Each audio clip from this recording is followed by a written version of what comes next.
السلام عليكم ورحمة الله وبركاته.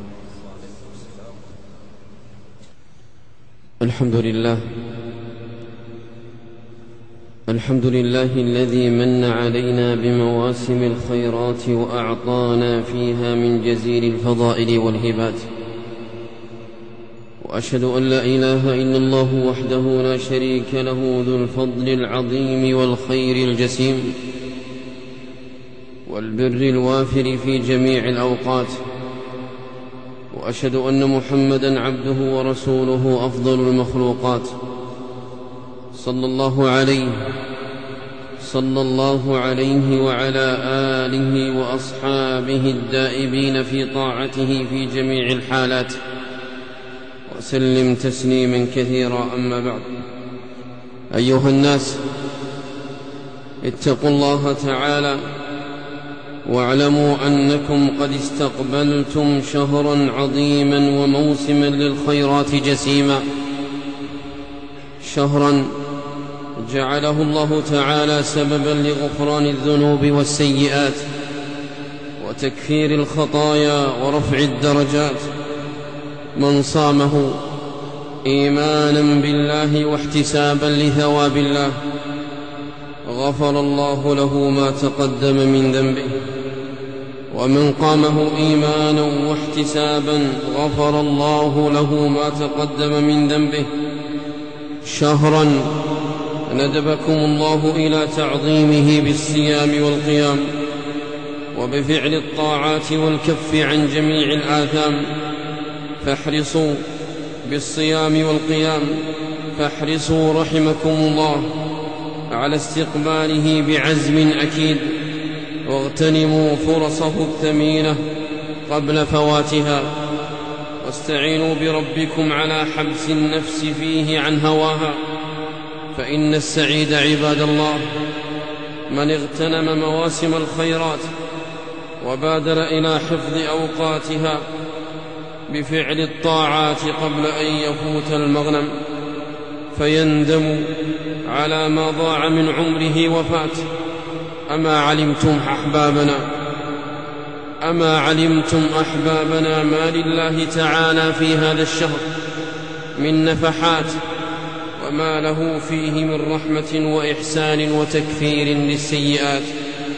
فذلكم هو الشهر الذي نزل فيه القرآن، الذي فيه هدايتكم وإسعادكم، وفيه استقامة أموركم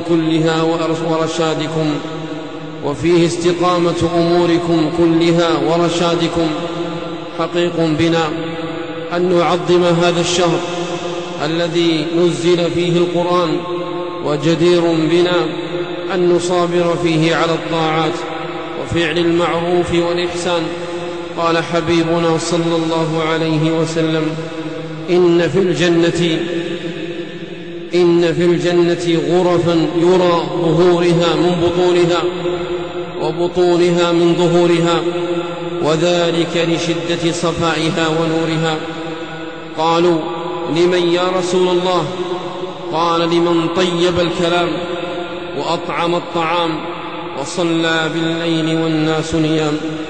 وهذه الخصال ولله الحمد تتوفر عباد الله في هذا الشهر الكريم، شهر رمضان، فإن الناس يكثرون فيه من طيب الكلام، يسبحون الله ويذكرونه ويكبرون الله ويدعونه، يتقربون إليه بكلامه فيبدونه ويعيدونه، وهذا هو طيب الكلام عباد الله. فإن كل كلام يقرب إلى الله فهو طيب.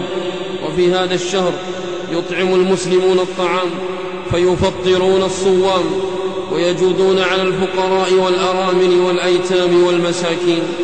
ومن فطر صائما كان له مثل أجره من غير أن ينقص من أجر الصائم شيئا، تفضلا من الكريم المنان سبحانه وتعالى.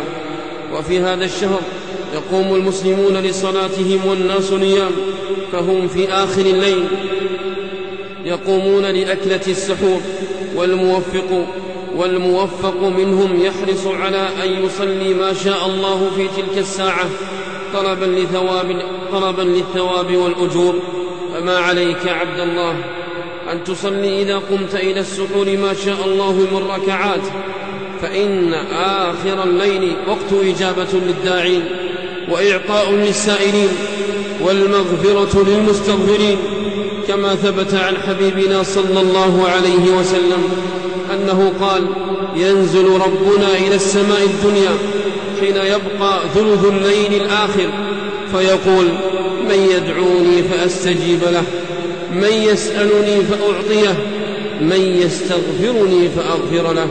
فمن قام عباد الله بوظائف هذا الشهر وصان لسانه وحفظ صيامه رجي أن يكون ممن أطاب الكلام وأطعم الطعام وصلى بالليل والناس نيام. عباد الله،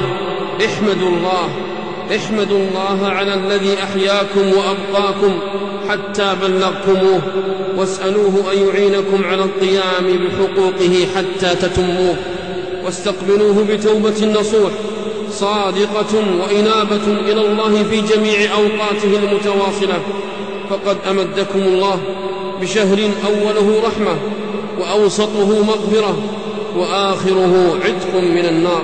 أعوذ بالله من الشيطان الرجيم. فأما من أوتي كتابه بيمينه فيقول: هاؤم اقرءوا كتابيه إني ظننت أني ملاق حسابيه، فهو في عيشة راضية في جنة عالية قطوفها دانية، كلوا واشربوا هنيئا بما أسلفتم في الأيام الخالية. بارك الله لي ولكم في القرآن العظيم، ونفعني وإياكم بما فيه من الآيات والذكر الحكيم.